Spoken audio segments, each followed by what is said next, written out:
Hello everybody, welcome to Drydock episode 152. This week, the questions are taken from guide 210, that's the guide to the Victoria-class ironclads of the Royal Navy, and from the video on the loss of HMS Hood, why it blew up. Wow, that generated a lot of comments, so let's get on with the questions, shall we? Kumori asks, in the case of fitting big guns on a small ship, what was the biggest restricting factor? Was it difficulty of reloading, not being able to carry as many guns as ammunition, recoil, or a bit of everything? Well, I mean, as long as your hull form is stable enough to not flip you upside down, and you've got the displacement to actually support the weight of the gun, there's technically no other lower limit to where you can go, as this Ant-class gunboat demonstrates with its 10-inch gun armament. But in more serious terms, it's mostly dependent on what you want it to do, what you want that ship to do afterwards. You can fit, as you can see here, fairly big guns on fairly small hulls. However, all of those factors you mentioned are going to be a problem, and there are going to be some additional ones. Obviously, there's only the one gun here, and there's not going to be that much ammunition for it. Recoil is not so much of a problem. You can find ways of dealing with that. I mean, there will be recoil, and you probably therefore need the gun to be fairly low on the ships, but that's not a massive problem to overcome. Reloading, well, at this stage you're not putting them in turrets, you're putting them in open mounts, which means as long as you've got some way of physically handling the shells, it's probably actually easier because you've got more space to play with. The biggest problem is going to be that you're not going to have any appreciable armor at this kind of scale. So if you're not going to be shooting up ships that are considerably larger than you. So with this, say, 10-inch gun, you're not going to take this kind of ship up against, say, a second-class battleship like the pre-dreadnought HMS Renown and expect to live for more than about 2 minutes. The secondary battery will deal with you quite happily. You don't even have to factor in the big guns. There is, of course, night attacks in river environments or something like that, but that's very much an edge case. So you're going to be using them effectively for shore bombardment and that kind of restricted usage. And, of course, because you're only going to be able to fit one or two, you aren't going to be able to do long-range fire anyway because you're not going to have the numbers of shells you need for salvo spotting. You also don't have the ship that's big enough to have a director tower or anything like that, so you're not going to be able to see that far either. The monitors of World War I are probably about the smallest you can go with full-on battleship scale turrets, and again, because there you've got the protection on the turret, you've got the gun power, and you've also got, in some cases, the tripod mast for the gun direction, but you're also incredibly slow, and the ship itself doesn't possess a lot of armor. So when you look at the speed, protection, firepower triangle, you get the firepower, and you basically, to go down to this size, you have to sacrifice the speed and the protection aspects. There is also, if you're not going quite as extreme as this, but you're going with, say, trying to mount light cruiser guns on a destroyer hull form, which various navies, including the Kriegsmarine, did try on various ships in the Second World War, you then end up with, once you've got multiples of those guns, you have stability issues, and then you do have reloading and rate of fire issues, because if you do try and put a large gun on a hull that is fundamentally not suited for it, because it's fast and not quite as stable as a bigger ship, then you're going to have major problems. So, I say, it depends what you want to use it for. If you want to use it for coastal monitor, shore bombardment, fighting on rivers, that kind of stuff, then sure, you can get surprisingly large guns on small hulls. If you actually want to fight in a sea engagement, well, there's a reason there's kind of a standardization of armament on different types of hull at different sizes in the various eras of naval combat, because if they could have gone smaller and got a viable combatant out of it, they would have. Captain Seafort asks, why did so many navies, such as France and the US for example, lack any modern light cruisers pre-1914 for fleet recon work? While I can understand the principles of concentrating limited resources and funds on capital ships as they take the longest to build, and then build the smaller ships when a major war starts, it seems odd not to have built any fleet scouts at all. Surely it would have been better to build one or two every few years to ensure the battle fleet had some form of scouting force from day one and knew how to use it. A lot of it does actually come down to cost, believe it or not. The thing is, back in the pre-Dreadnought days, there were two main things that drove the ability of most navies to keep up in cruisers, at least somewhat.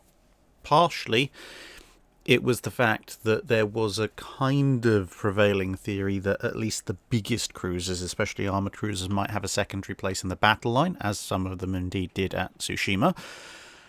But also the fact that whilst cruisers were generally faster than capital ships, it wasn't by a huge amount. So the average cruiser could make in the low 20s, the average capital ship could make in the high teens, so there was maybe a 4 to 5 knot difference in top speed, and only having to reach into the low 20s of knots, most of those cruisers didn't have a massively larger power plant. Some of them did when they had to get up to significantly higher speeds, but broadly speaking, you could get away with making some kind of scout or fleet screen cruiser that had a fairly low cost compared to the battleships. But by the time you get to the mid-1900s and heading up towards World War I, now people are expecting cruisers to hit the high 20s of knots, maybe even pushing 30 in some cases. But that means that the speed gap has actually increased, because now the standard types of battleships that most people are employing are 21 knotters. So if you're expecting to do 27, 28 knots, that's now a 6 to 7 knot, potentially more, increase in speed. That requires more power, just because it's a more increase in speed and more of a difference in speed anyway, and it also requires dramatically more power on top of that, because now you're entering the higher 20s of knots, and the power requirements for moving at higher and higher speeds start to go up quite dramatically. All of that increases the cost of the cruisers to the point that, as an approximate rule of thumb, if you're looking at a fast, relatively decently equipped fleet scout cruiser like a C-class cruiser or similar, then you're looking at a cost of something in the region of 20 to 25% the cost of a capital ship. And that's a fair bit. So if you want to build a couple every year, then you're basically taking the resources of half a battleship away. And some of these navies, the US especially, are so badly pressed for cash that if you went to the US and said, right, well, how about building a few light cruisers or a few scout cruisers now, they're going to look at you and say, well, if we put the money aside to design, develop, and construct these ships, because remember the design and development costs are going to be there as well, we are effectively going to have to sacrifice a battleship, and we can only afford to build 2 of those at the moment anyway, per year. So it's going to be a very, very big ask at that point to keep up with these scout cruiser or light cruiser productions. You've also got to take into account that at the time most people thought that if there was going to be a war, there would be an escalating series of tensions, which might then give the nation in question the time of maybe a couple of years or just over to actually churn out a few cruisers. But it was generally held that it was better to have a largish battle fleet and maybe a few obsolete cruisers that can hold the line for 6 months or a year or so, whilst presumably with the aid of the escalating tensions that would have signposted to you that war was coming, you could then try and invest in a whole bunch of cruisers and then have a decent fleet screen. There were also some discussions about using destroyers as the fleet screen. None of that actually really turned out to work out. So the thinking was wrong, but it was a form of thinking. It just turned out they weren't actually going down the right lines. Daniel Silverthorne asks, were the guns on Victoria breech or muzzle loaders, and why did the Admiralty decide on such monstrous guns when the reload times would have made them prohibitive in combat, rather than smaller guns in a more traditional layout, or perhaps even more turrets than traditional if they wanted a larger ship than normal? Well, you'll be glad to know they were in fact breech loaders. As far as why they went for such monstrous guns, there's a political side and a practical side. The political side was basically everyone was going for bigger and bigger guns, and the Royal Navy couldn't be seen to be left behind. It was quite literally a gun barrel measuring contest. I mean, you can look a few years before that with HMS Inflexible. The Italians had built some ironclads with really monstrous guns. Therefore, the Royal Navy had to build an ironclad with some very monstrous guns as well. There wasn't necessarily much more thinking beyond that. It was just a case of, well, if they've got it, they must have it for a reason. That reason must therefore be contrary to our interests. Therefore, we must copy or exceed them. A lot of politics come on, that we all know is very petty and childish. The more practical reason, however, was quite simply that right from the start of the gun versus armour race back with Gloire and Warrior, it had become rapidly and disturbingly apparent to a lot of people that you could slap on truly stupendous thicknesses of armour to ships. I mean, some of the ironclads of this period and slightly earlier had almost or exactly 2 feet of armour plate, something that you wouldn't see even come close to on dreadnoughts and such like. Now, granted, they had more effective armour because they were using face-hardened steel rather than iron or compound armour, but the face-hardened steel and iron or compound armour doesn't mass all that much different. Their densities are very similar, so it just shows you just how much of a proportion of displacement you could put towards protection if you so chose. I mean, yeah, you had to go with fairly low freeboards and not particularly high speeds in order to accomplish this, but it can be done. And that then led to, obviously, an increase in firepower to break through the armour, especially because back in those days, a significantly greater proportion of the hull, in part due to the low freeboard, was covered in the armour. So, with the idea being to sink an enemy ship by poking holes in their side and potentially knocking out the magazines and or engines, as well as flooding, you just needed guns that could punch through. And whilst there were some smaller guns that had very good armour penetration characteristics compared to some slightly larger weapons, the French in particular were actually quite good at this in this time period. The science of making a gun with significant armour-piercing properties was not a fully developed one. And indeed, developments in how exactly you get shells to break through armour was still ongoing in the First World War, in the interwar period, and even in the Second World War. That development never really stopped, but it was at a relatively early stage in the late 19th century. And as I say, although there were ways of doing it, one of the best understood ways was just bigger gun, heavier shell, more charge. That means more energy, that means breaking through more armour, therefore we shall build bigger gun. It is fairly simple but fairly foolproof thinking in some ways. And so it was generally seen, because bearing in mind at this point quick firing guns hadn't been invented yet at any significant scale, and so the idea was, well, if our 3-inch gun, 6-inch gun, 8-inch gun, 10-inch gun can't fire especially quickly and also can't break our opponent's armour, then there's not much point in having them. So even though these big guns could only fire very, very occasionally in some cases, it was better to have a few shots that had a chance of punching through the enemy's armour and actually doing some meaningful damage than a whole bunch of smaller guns that you might be able to fire a little bit quicker but wouldn't actually do anything to the armoured portions of the enemy's vessels. Now, once the quick-firing weapons were invented and you then could go to this hail of fire technique of, well, we can cause so much damage with so much high explosive everywhere other than the armour that we might be able to cripple the enemy that way and then come in and finish them off still with the big guns. That's when you saw the hail of fire techniques evolve in the latter part of the 19th century and kind of the classic pre-dreadnought weapons layout.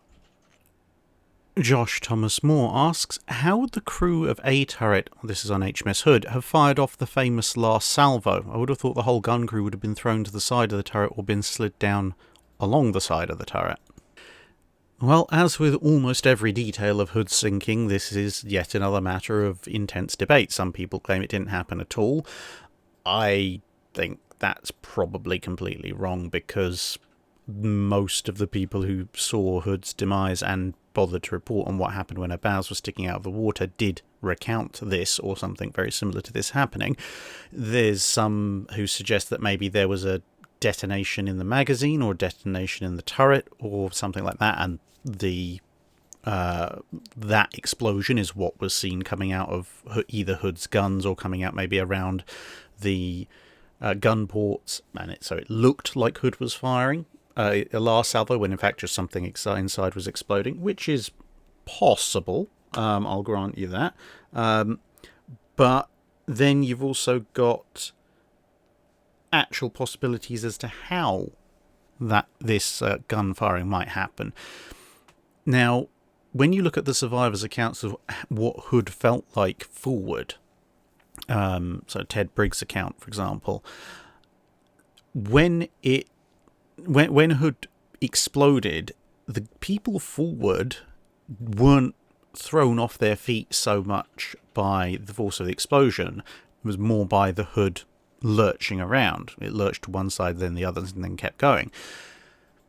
So for people even further forward in the gun turrets, there's not going to be like a massive shockwave or something that's going to hurl them into the side of the turret. So that much isn't going to happen. So, and then obviously as the ship goes down and the bow rears up, yes, the floor is going to start to become inclined, but there's plenty of things in the turret that you could hold on to. And if they felt like firing a last salvo as a symbol of defiance, it's entirely possible that at least one person was in the correct position to be able to do that. The other thing is you've got to remember that the turrets can be fired electrically from a central director firing control position. This is how you get the salvo fire. So, given that Hood has just lost a good third of her structure, and there's a lot of things that are on fire, there's a lot of water coming up, everything's going somewhat wrong, the idea of an electrical short circuit somewhere is not entirely out of the question. So it could possibly be that, well, everything was loaded, ready to go, and maybe the turret crew were incapacitated, but maybe there was an electrical short circuit somewhere through the process that happened to trigger one or both of the guns to fire. It could be accident that just looks quite dramatic. It could be intentional, kind of, well, we're going down, but, well, if my last act, what's my last act on Earth going to be? I might as well fire the guns one last time in the finest traditions of the Navy. Or it could be some kind of other internal explosion that was mistaken for the guns firing. These are all possible options. Kumori asks, it seems like every other major naval power took gradual steps in designing battleships after the naval treaties. For example, King George V class moving on to the Lion class, the US went North Carolina, South Dakota, Iowa, and eventually Montana. With Japan, who withdrew from the treaties in the 30s, why was there such a massive jump? Why didn't they design new treaty-compliant battleships after the 8-8 plan was scrapped, and then they just went straight for the A140-A150 series? Oh, they had plenty of treaty-compliant battleship designs that they were working on during the period when they were still bound by the treaty. Some of them do look, shall we say, interesting. Forward-swept sloping superstructures, for example, on a few of them. But they did have these designs. But then when they decided to withdraw from the treaty, by that point, they had recognised something that perhaps the 1910s and early 20s Japanese government hadn't either hadn't recognised or hadn't been as willing to recognise, which was that Japan could not outbuild the US or the UK.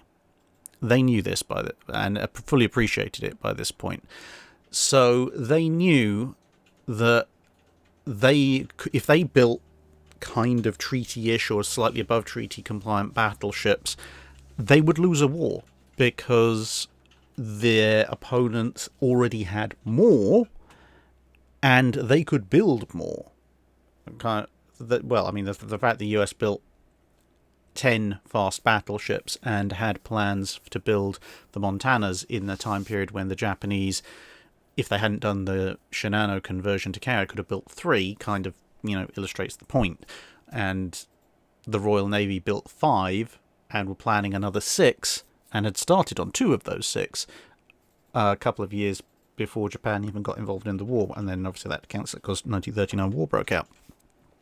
But anyway, so that part was a correct analysis. And what the Japanese had concluded was that in that case, rather than accept that they would just lose a war, they decided to just jump several stages in battleship evolution, because you had the 35,000-tonner ships of the treaty era, you had the escalator clause 45,000-tonner ships, and the Japanese fairly correctly assessed that even a 45,000-tonner is probably still only going to have 16-inch guns and be armoured against the same. So therefore, if they went whole hog and built something that was in the high 60s, low 70,000s of tons, armed with 18-inch guns and armoured against the same, this would be at least a generation, if not 2 generations, ahead of what everybody else was building. And then numbers wouldn't matter so much, because this ship could hopefully take on and defeat multiple enemy battleships at once. And they realised that the various other nations, once they found out, would match them, and that's why, rather than building many Yamatos, or replacing their entire fleet with Yamatos, they planned to build some, and then there was a slight revision to the design, but then they had the A150s, so the idea was, we will build Yamato designs as long as we think that no one else knows about them and they're not going to be able to match them. Once we know that they've found out about these ships' capabilities and will then build their own to match, we will have already started work on the next generation, the A150s, which can beat the Yamatos and therefore can beat anything that anyone designs to match them. And there is a certain amount of utility to that argument. The smaller nations generally should try and build individually slightly more powerful ships, because, as I've said many times before, including even in this Drydock, if you are a smaller power but you want to be taken seriously, there really isn't that much point, if you can afford it, and I stress if you can afford it, there really isn't that much point in building a handful of ships of a similar capability to what the bigger nations are building. Because the bigger nations are just going to go, that's nice, well, you've got those, we've got 5-10 times more than you do, and each of our ships is just as good as yours, if not better, so why should we pay any attention to you? Whereas if you invest your money in fractionally fewer but considerably better ships, because there is economies of scale when it comes to warship building, then okay, you might only have, let's say, 6 ships instead of 8, or 8 ships instead of 10, but if each of those ships can take on 2 or 3 of the enemy ships, then all of a sudden they're actually worth, in the case of, like, say 6 vessels, they're actually worth 18 or more. And all of a sudden your opponent, who might have 30, is looking there going, actually that would require the resources of more than half our fleet to go after. Maybe we shouldn't do that, because that would damage us. Effectively, it's a risk fleet theory. It's a modification of Tirpitz's risk fleet theory, only with bigger ships rather than a smaller number of standard ships. May Keeble asks, if Hood had been disabled or just sunk more slowly, would the Royal Navy have gone after Bismarck with as much ferocity as they did historically? On an individual and personal level, perhaps not so much. On an organisational level, yeah, probably still. Because Sinking Hood is one thing. It's a dramatic victory for the Germans. It's a big slap in the face for the Royal Navy. However, the larger issue is that was the force that was supposed to stop a very powerful German surface battle group breaking into the North Atlantic and doing horrible things to the convoys. There wasn't any battleship assigned to convoy duty at that point, with the exception of Rodney, that would have been considered to be able to stand up to Bismarck in a straight-up fight. That's one of the reasons Bismarck was sent out there in the first place, because the Scharnhorst had gone out and come across these old battleships like Malaya tootling around and decided that it probably wasn't a good idea to try and engage them. Bismarck could do that if necessary, and it has a heavy cruiser as backup as well. So, regardless of how Hood sinks, or even if it doesn't at all, if it's just crippled and forced to withdraw, the fundamental problem is still the same. You have a big, scary German fast battleship and a friend that have gone out into the North Atlantic, and they're about to do all sorts of unspeakable things to your precious convoys and their escorts. And of course, even if Bismarck and Prince Eugen aren't that successful at taking out the merchant ships themselves, let's say they get involved in a 10-15 minute or more gunfight with the escorts, which they win, and that let's, for sake of argument, say that gives the merchant ships enough time to escape. It probably wouldn't give anywhere like all of them enough time to escape, but let's just say that for arbitrary reasons it does. Well, every convoy heavy escort that you lose is an escort that can't go out with another convoy. It's a ship you can't reassign to other locations, such as the Mediterranean. And that means that even if Bismarck doesn't sink a single merchant ship, if it can strip the convoys and of, let's say, 4 heavy escort groups and sink or badly damage them, so we're talking about lost heavy cruisers, lost old battleships, etc., apart from the wider implications for whether or not the Royal Navy can then use those ships in other theatres, it means that those ships are no longer available for convoy duty. And if they're not, then the next set of German raiders, whether they're the Scharnhorsts, the Deutschlands, or even the Admiral Hipper-class ships, they may find then the next set of convoys don't have those escorts at all. The next set of convoys might have, at best, light cruiser escorts, maybe just destroyers and corvettes. And then that increases the overall efficiency and effect of the German surface raiding fleet as a whole, which obviously would be very bad for the UK. And the British understood this, the Royal Navy understood this quite well. And so once Bismarck was out in the Atlantic, it would have always been a case of all hands on deck to try and finish the thing off. If Hood had been badly damaged but maybe stayed afloat, then that might have changed some of the specific operational orders. So, for example, Renown might have been allowed to get in on the action once Bismarck was cornered, but I don't think it would have manifestly changed the numbers of ships and the aggressiveness with which the Royal Navy pursued Bismarck, because whatever she did to Hood, she's still a massive threat to British shipping, and that needs to be dealt with very, very harshly. Adam Alton asks, had Prince of Wales' guns been operating properly, how different do you see the Battle of Denmark Strait going? Would Hood still explode? Do Bismarck and Prince Eugen get away? Or would both of them have been lost as a result? Now, this is a very interesting one, because for the majority, not all, but the majority of the engagement, Prince of Wales was using its forward 6 guns. It did get Y-turret, the aft 4 guns, in action a little bit later on, but Prince of Wales was only able to fire, I think, a single salvo before the first gun in the forward quad turret went out of action. So it was down to 5 guns, and then later it was down to 4 guns.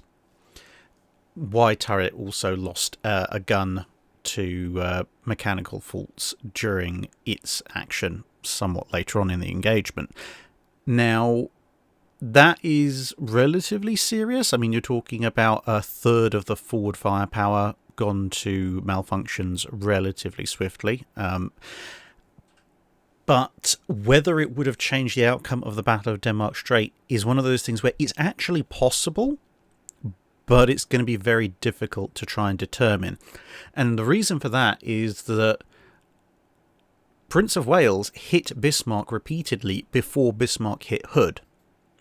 And this is one of those other legends, or myths, I should say, that has grown up around the Battle of Denmark Strait and subsequent engagements with Bismarck, saying that, oh, Bismarck had excellent gunnery and the British gunnery was rubbish. Bismarck did have excellent gunnery. Officer Schneider was one of the best gunners in the whole of the Kriegsmarine, and his expertise showed. He got a hit on Hood on the 5th salvo. Yeah, very good. Prince of Wales got a hit on Bismarck on its 6th salvo, so not exactly that far behind, and as I said, because Prince of Wales opened fire, Prince of Wales got hits on Bismarck before Bismarck got hits on Hood. So Prince of Wales's gunnery, especially for a new ship, was not half bad, especially considering the ranges that those hits were achieved at. Prince of Wales scored hits on Bismarck almost as quickly as Bismarck would later score hits on Hood, except Prince of Wales was firing at a more distant target. So technically, you could make the argument that Prince of Wales' gunnery at Denmark Strait was actually better than Bismarck's in terms of getting the range to the target and hitting the target. Obviously not in terms of the dramatic effect the gunfire then had on the target, but that's a completely different matter. Anyway, if Prince of Wales still had all 6 guns firing, that would have probably thrown another half dozen plus shells into the mix, and given that at least 3 or more salvos were straddles on target and obviously resulting in hits in the early part of the engagement, whilst overall the general impact of the shells probably wouldn't have been enough to stop Bismarck getting the critical hit on Hood, assuming normal distribution of the shells, it is possible that those extra shells, if one of them had been in had hit, one or more of them had hit Bismarck, could have changed the outcome of the Battle of Denmark Strait quite dramatically. And that's if it hits specific areas. Now, we know, obviously, Prince of Wales was hit on the bridge by a shell from the Germans, and we know that fairly early in its final stand, Bismarck had its bridge and conning tower wiped out fairly early. In theory, given, as I say, that Prince of Wales was achieving straddles and did hit Bismarck, if it had had a few more shells in those salvos, it would be possible that one of those shells might have hit the bridge or the conning tower and killed the command crew, or hit the fire control station and wiped out poor old Schneider, or at least crippled his equipment so that he couldn't fire and they'd have to pass over probably to Mulheim Reichberg aft, who at that point was keeping an eye on the British cruisers, so he would have had to reset everything, and that in turn would have given both Hood and Prince of Wales more time to range on their targets and score more hits. So if those extra 14-inch shells had hit those specific areas, then yes, that could have changed the outcome of Denmark Strait, because Hood wouldn't have taken the hit that it did, so it would still be around, and once they've settled on a course where Hood's got all 8 guns firing, Prince of Wales, in this case, now has all 10 guns firing, and Bismarck's gunnery and or command and control is impaired, then now it's going to be looking somewhat bad for the Germans, because give it the battle a few more minutes and Norfolk and Suffolk are going to turn up and start engaging as well. At which point it's kind of on the Germans to try and disengage, because if they don't get that kind of lucky hit on Hood, you've got 2 battleships and 2 heavy cruisers versus 1 battleship and 1 heavy cruiser. If Bismarck is now impaired, well, what can they do at this point? Running ahead is going to take too long, because whilst Hood and Prince of Wales can't quite keep up with them, it's going to be a very long, drawn-out pulling out of range. And with Bismarck obviously having taken that hit in the bow, it might actually have dropped its speed enough anyway, and they can't outrun the heavy cruisers, they could turn in towards the British. That's not a tremendously wise choice if you want to come out of this engagement alive and somewhat intact. You can't turn away too far because they're running very close to the Greenland ice shelf. So unless you really want to enact a heavily armed version of the Titanic, that's not really an option.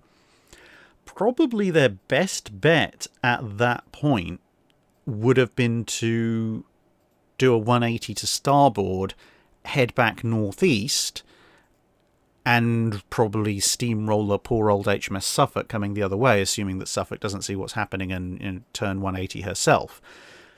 That would probably break at contact with Hood and Prince of Wales sufficient for the Germans to try and to break off the battle and do something else. That would have kept Bismarck and Prince Eugen intact, assuming that no further significant hits that affected their ability to maintain speed and seakeeping had occurred during that period, and it's entirely possible that they might have damaged Hood and or Prince of Wales sufficiently to maybe make one of them drop speed as well. But that's all very much a butterfly. So I think, generally speaking, probably is not going to save Hood, but there are some specific circumstances where it might.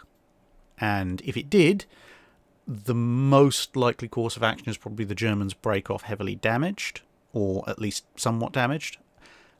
But there is a small possibility of them being caught and destroyed. And then we're asked, would any of the proposed refits for Hood have changed the outcome? It depends which particular theory on Hood's destruction you subscribe to. I think I fairly definitively showed how it didn't get destroyed in that video. Although, as I've said in passing a few times, there are other theories about how that shell wound up in or right next to the 4-inch magazine.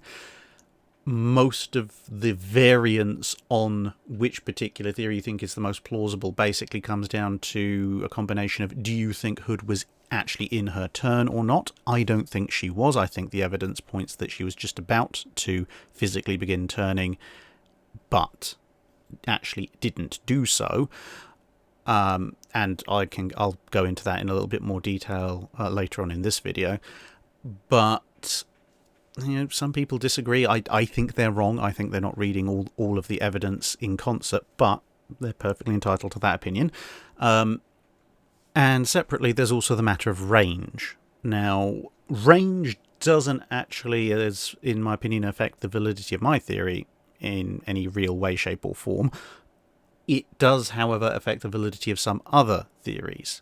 If Hood is at the kind of range which I think it probably was at, and obviously I worked with Bill Jurens in developing that particular video. So if it was at that kind of range, then a penetration through the 7-inch belt and then through the deck plating doesn't work. If, however, as some others believe, Hood was considerably closer in range by several thousand yards, then that theory kind of just about works. So looking at the variables of the refits, pretty much any of the proposed refits would have stopped the theory of it punching through the 7-inch belt and then the deck, because the deck armour would have been thickened and strengthened, and so with thicker, stronger deck armour, the shell would have been rejected or at least mostly stopped.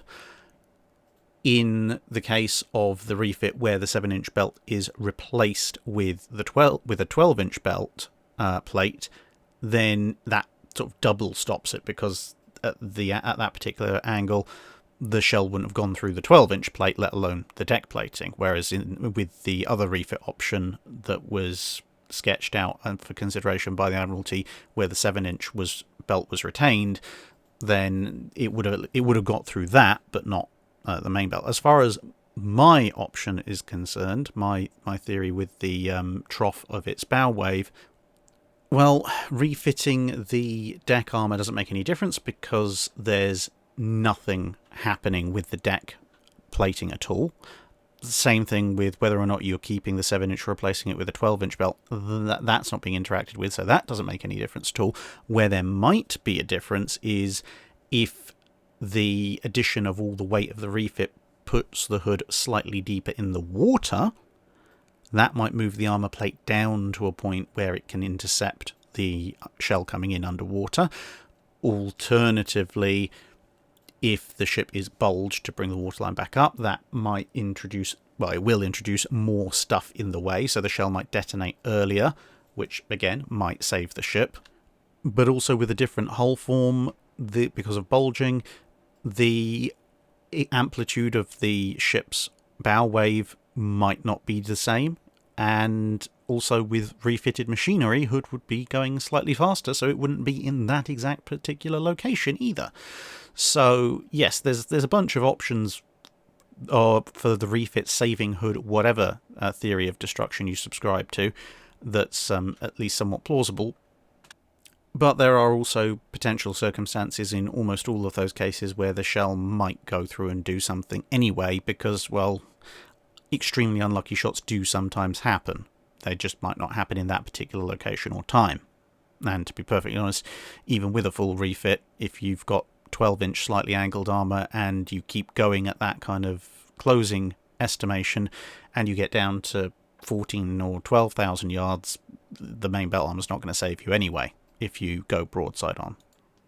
Lewis Renovation asks, considering Germany's logistical problems on the Eastern Front in World War II, how much was the Baltic used to supply the Northern Army Group?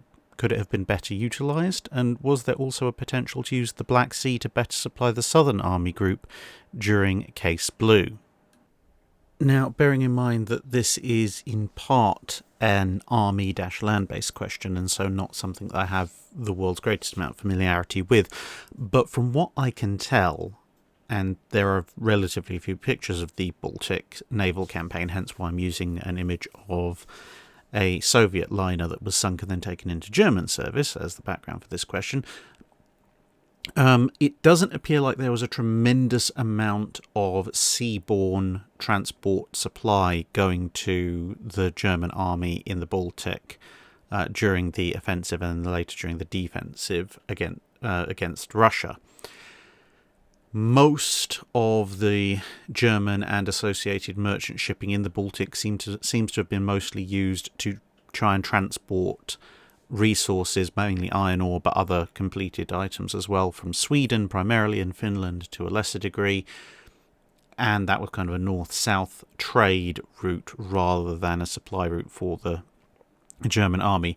Germany is perpetually short of transport shipping, and they're always trying to get their hands on more, and the Russian submarine campaign gradually ramps its way up during the war, and obviously there's Russian aircraft to worry about, etc. So for the Germans to risk their relatively few and scarce transports taking supplies right up to the front line doesn't seem like something that the Kriegsmarine would agree to.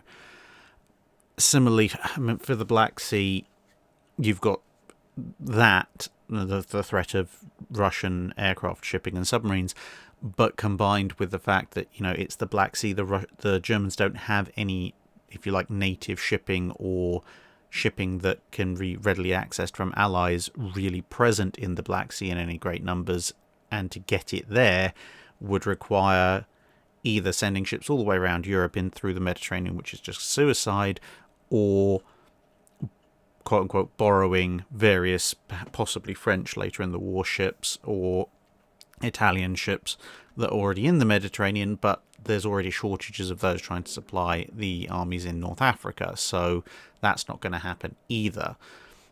Effectively, the waters in the Black Sea and the Baltic are far too confined, and the amount of available cargo shipping is far too small for the Germans to set up any kind of real logistic supply run to and from their front lines for the most part in World War II in those theatres. MG asks, what is thermal layer and how does it affect submarine detection, and was this phenomena exploited by submarine captains during the First or Second World Wars? So the thermal layer, or thermocline, is, well, there's actually several potential thermoclines, but they're effectively boundaries where the temperature of water in the ocean changes quite rapidly. So you can almost imagine it as almost like a layer cake of temperatures. The importance of that is that these changes in temperature cause sonar pulses to either change direction or reflect or refract, depending on the exact circumstances that you're in. But basically, it makes sonar either far less accurate or in some cases even unable to see below a certain level. So in submarine warfare these days, that's quite important, because if somebody's trying to detect you, at least using active sonar, and because it does mess with sound, possibly even passive sonar, if you're operating in a different temperature gradient to where the sonar is that's trying to find you, they're going to get either inaccurate or no readings. As far as World War II is concerned, the thermocline was exploited by some submarines in some circumstances. Some of the thermocline layers were known and could be relatively easily exploited because they're relatively shallow, the Strait of Gibraltar being one example. And there were ways of measuring the external water temperature which would then tell you whether or not you'd gone through a layer. The US submarines definitely had those towards the end of the war. There appears to be some debate as to whether or not U-boat commanders and such knew about and exploited them. Some U-boat commanders after the war said, no, we never had any idea what these were and we never used them. Other evidence, especially, not strictly the fact that the submarines could dive deep, but the fact that they could dive deep meant that U-boats theoretically could exploit them if they found them. So there almost certainly would have been some accidental exploitation of the thermoclines, because, the instinct when you're being depth charged just go as deep as possible. If that took you below a thermocline and the enemy was mainly using ASDIC to try and find you, then that might give you some degree of safety. But the idea of different thermal layers in the water was known to a number of different navies, including, for example, the Italians in the Mediterranean, and the Germans would have had access to, obviously, the Italian information at the very least. And so, without sort of looking into further detailing of the Kriegsmarine archives, I'd say it's entirely possible that the Kriegsmarine as a whole, or at least certain U-boat commanders, did know about and exploit these layers deliberately.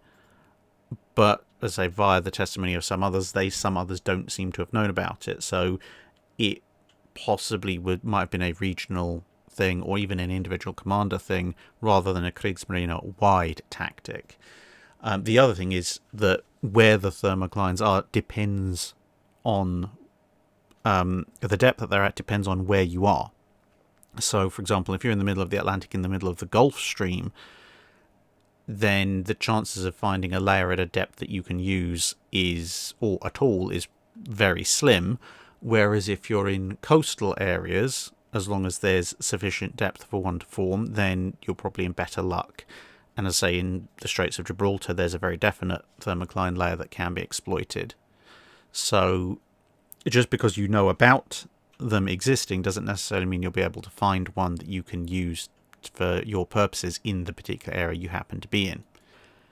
Ash asks, whilst there are debated records as to what the longest range shot from battleships and other large gunships that hit enemy targets were, what was the shortest range hit on a naval, not land target by large, i.e. greater than 12-inch guns? Since you've described 9,000 yards as point-blank range, but has there ever been a sort of cutlass range big gun hit? Yeah, for World War II battleships, 9,000 yards pretty much is point-blank range. It's difficult to miss at that point, assuming that your ship is vaguely intact and you have half-decent fire control. Now, in terms of closer range hits with sort of 12-inch guns and above, yes, they did happen, but discerning exactly what range they occurred at and therefore who is going to claim that particular honour is rather difficult. For one thing, once you get within a certain range, i.e., like you say, literally cutlass fighting range, if the ship that you're shooting at is in any way significantly lower in the water in terms of freeboard or whatever than your ship, there's a very good chance your guns might not actually be able to depress far enough to hit them. This is what happened with the encounter between HMS Spitfire and SMS Nassau. Spitfire being a small destroyer, Nassau being a battleship, they physically could not depress the 11-inch guns low enough in order to actually hit Spitfire, although the gun blast straight over them did demolish a good chunk of the superstructure and funnels anyway. So damage despite not being a direct hit. Now, in terms of actually scoring hits, I think outside of possibly some of the fights between the Ottomans and the Greek Navy, although when you say 12-inch guns, neither side actually was usually carrying 12-inch guns, because the Ottoman pre-dreadnoughts were carrying 11-inch guns, and obviously Georgios Avarov was carrying 9.2s, but regardless, I think in terms of major fleet actions, you're probably going to be looking at most likely either the Battle of Tsushima, which is fought with 12-inch guns for the most part, and the ranges definitely are, at points where hits are being scored, definitely less than 9,000 yards. And also probably, and possibly actually, the strongest contender for very close range main gun battleship hits is going to be the night action of the Battle of Jutland, because I mean you've got the ramming incident between Spitfire and Nassau, even though that doesn't result in a direct main battery hit, but you've got the sinking of Black Prince, you've got the destruction of several other destroyers as well, you've got all sorts of fun firefights going on in the darkness, and a lot of the time the enemy is not even spotted until you're well under 9,000 yards, let alone any gunfire being opened up. So I suspect that, somewhat unintentionally maybe, that or maybe one of the night actions at Guadalcanal, probably the first night action, is probably going to be one of the two strongest contenders for the battle in which the closest range hit was scored, albeit that in those kind of chaotic, confused night actions, the chances of anyone accurately recording exactly what range they were at when a particular hit by a battleship caliber gun was scored is, that's probably going to be very difficult to discern precisely. Goose Riesbos asks, recently I learned just before the Battle of Midway the US asked the British to send a carrier to help in the Pacific, but the British refused. If the British had accepted, which carrier would have most likely been sent, and would it arrive in time for the Battle of Midway? I must admit I have never come across that particular assertion. I've come across a confirmed request by the US Admiralty for the loan of a British carrier immediately after Midway, and that was refused, but not before. And the reason that the request was refused was basically the British saying, well, we don't actually have that many carriers around. Bear in mind, this is mid-1942, so Japan's just entered the war. Hermes has been lost to the Japanese. Eagle has been lost. Courageous and Glorious obviously are lost earlier in the war. Ark Royal is down as well. So that leaves the Royal Navy in mid-42, as they point out to the US Navy at the time that they refuse, that Unicorn, which is really an aircraft maintenance carrier -- light fleet carrier, is not quite ready yet. And then other than that, in terms of fleet carrier units, they've got Furious, and then they've got the 4 Illustrious class, Illustrious, Victorious, Indomitable, and Formidable, of which Victorious and Illustrious at that point are effective. Indomitable is under repairs, and Formidable needs some engine repairs because it's got some turbine trouble. And so they basically say, well, look, we've actually only got effectively 3 carriers that we could even think about sending you. Furious is relatively short range compared to the others, so you probably don't want that. And that means that effectively we only have 2 fully operational armoured fleet carriers. Sorry, but we kind of need those to fight the Italians and the Germans. So, yeah, the chances of the Royal Navy acceding to that request, let alone a request slightly earlier, are pretty much slim to none. If they had, the circumstances would have had to have been radically different. They would have had sent an unarmoured carrier, because Furious would not have fitted within US doctrine. As I said, it's not as long range as the others, which does pose some issues for operating with the US in the Pacific. It's also the oldest and potentially the least capable of the various carriers. It's certainly the least able to defend itself. So it's going to have to be one of the illustrious class, pretty much the same as when they sent Victorious as USS Robin later on. I think in order for the circumstances to be right for the UK to be able to spare a carrier at that point, you're probably going to have to be looking at Indomitable not being heavily bombed, and you're also going to be looking at Formidable not developing engine trouble. If then the Royal Navy has 5 fully operational fleet carriers in mid-42, then potentially they could have sent one. Given the timings involved, if we're talking about just after Midway, it's probably going to be Illustrious, because Formidable and Indomitable were there earlier for the Indian Ocean raid, but Formidable needed a refit, and Indomitable was called back slightly sooner to the Mediterranean than Illustrious was, which is why she ended up getting bombed by the Luftwaffe in the latter part of 1942. So I think if they were going to send anyone, it probably would have been detaching Illustrious from the Eastern Fleet and heading via Australia through the South Pacific. Brian Smith asks, recently listened to War on the Waters and wanted to get more information about the 90-day gunboats, and also wondering if there was some kind of naming convention for Union and Confederate warships, as they had some very strange names. In terms of naming conventions for Union and Confederate warships, the Confederacy seems to have a slightly saner naming convention set up, albeit they didn't have as many warships to name, so that's potentially somewhat more understandable. They seem to use basically the names of states and major cities in the Confederacy as the go-to for most of their warships. Union warships, on the other hand, are, to be frank, a mess. You've got some reuses of names from the pre-war Navy. You've obviously got the ships of the pre-war Navy as well, so they follow lines a little bit more recognizable to, people who are familiar with the US Navy naming conventions as a whole. But then you get into the stuff they actually built during the war, and it's a little bit all over the place. So the 90-day gunboats, which we'll come on to in a second, seem to be mostly named after rivers, and the rivers have mostly at that time still Native American names. Some of them not so much, so you get a few odd ones sticking out here and there, but you could almost call them the river class gunboats if you wanted to. But then when you look at some of the monitors that are obviously built in large numbers, again, it's all over the place. You've got some of them are named for towns, which a lot of them are still carrying Native American names. Some of them are named for Native American chiefs. Some of them are named for locations.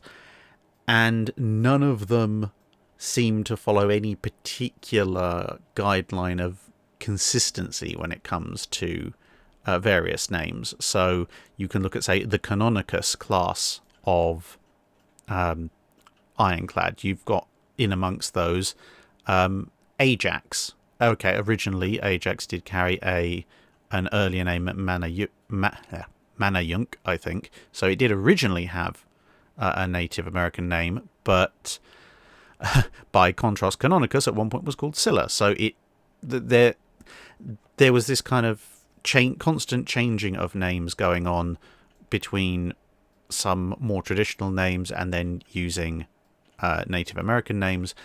But as I say, there isn't a particular consistency on which classes those are allocated to. So, for example, you've got the Miantonoma class, I think that's how it's pronounced.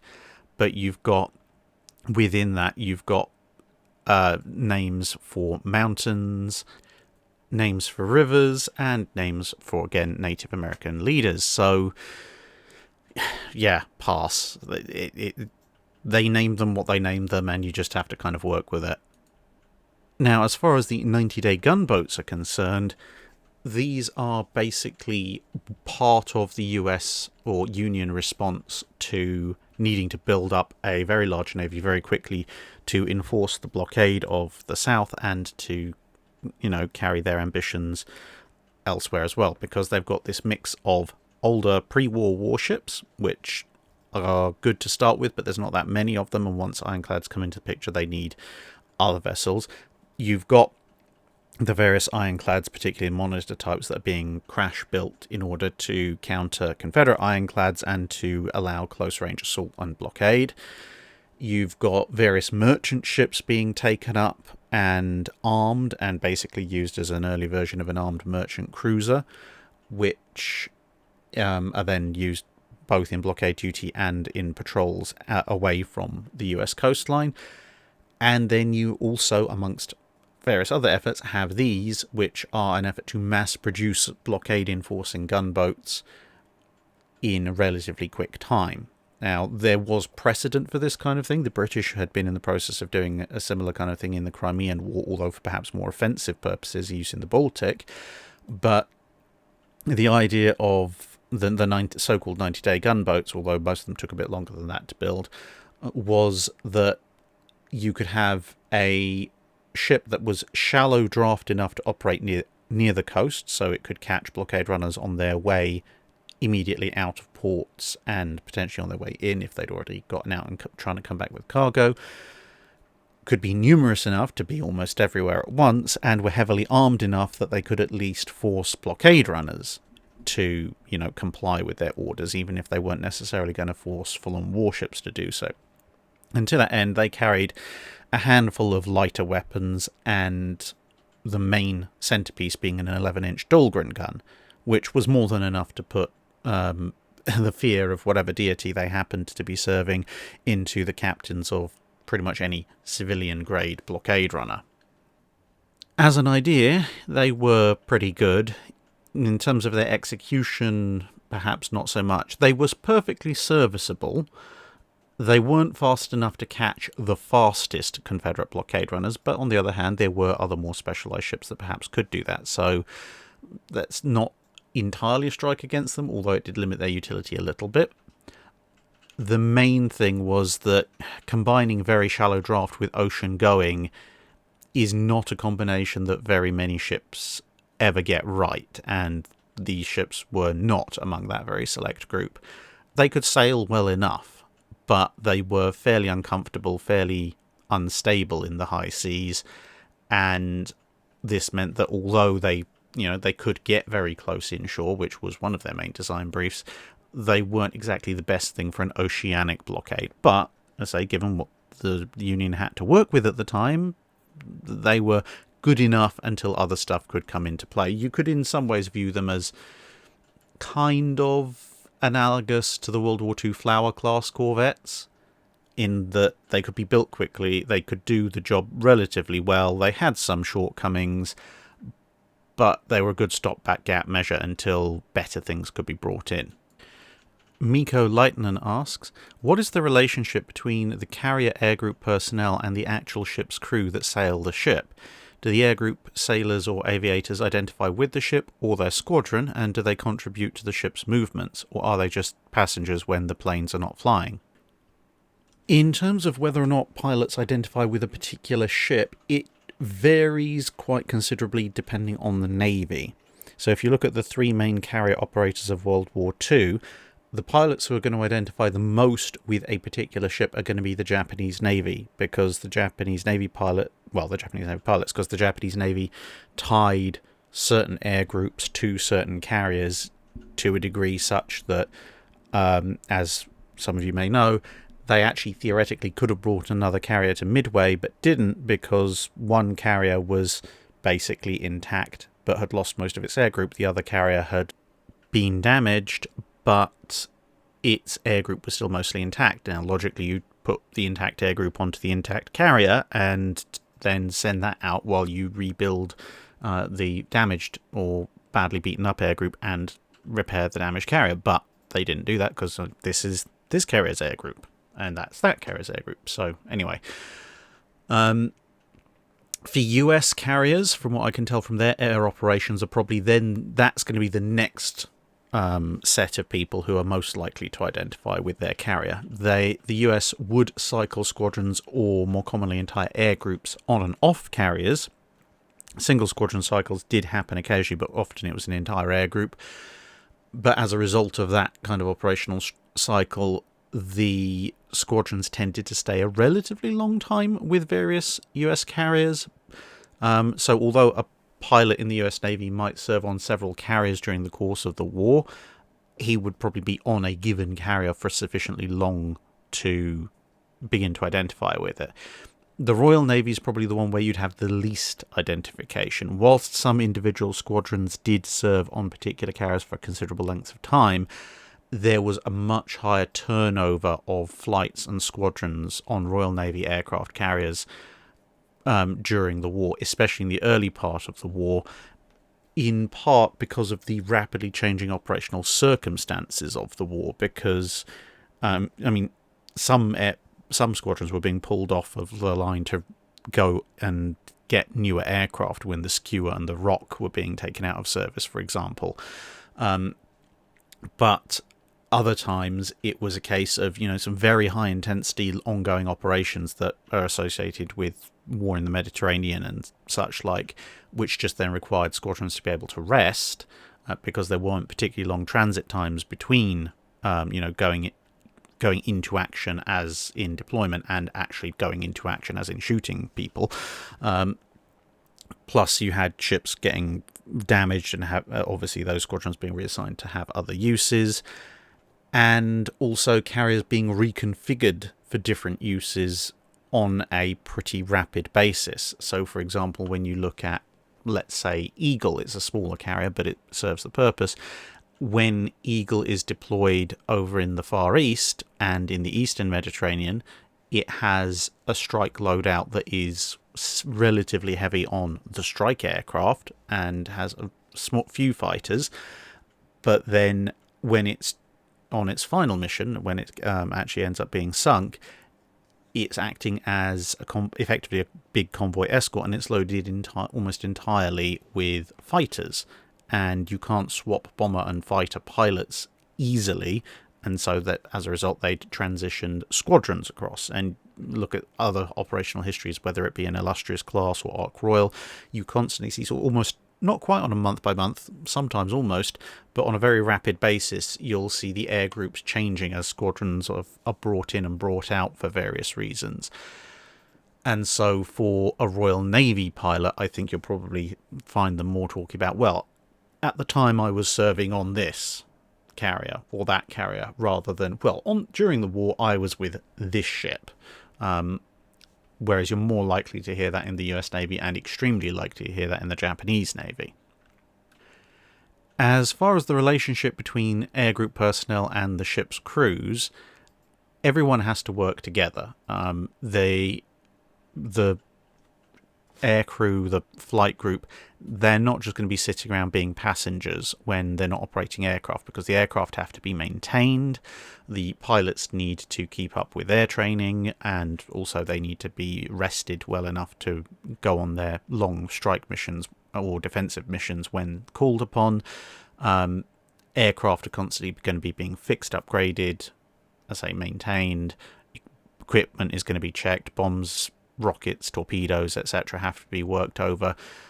There is not really going to be any dull moments for the aviation side of the ship unless you're on a really, really long peacetime voyage where you might think everything's been perfectly tinkered with.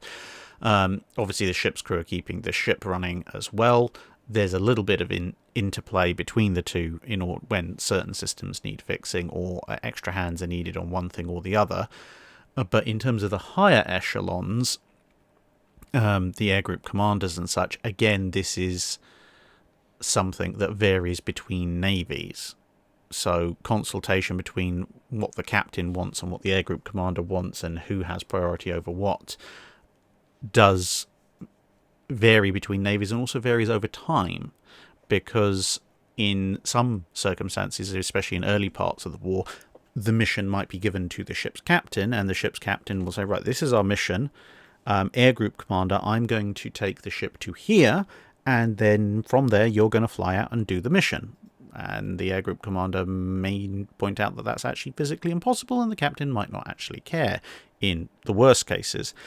Whereas towards the middle and latter parts of the war, you would see more commonly a much closer working relationship, wherein, you know, the captain is now serving as the captain of the ship, also more of a delivery system for the aircraft. So he would be asking the air group commander, right, well, when they're talking in conference, this is our mission objective, and unless, you know, higher ups like admirals, etc., have said we're going to do this at this exact point,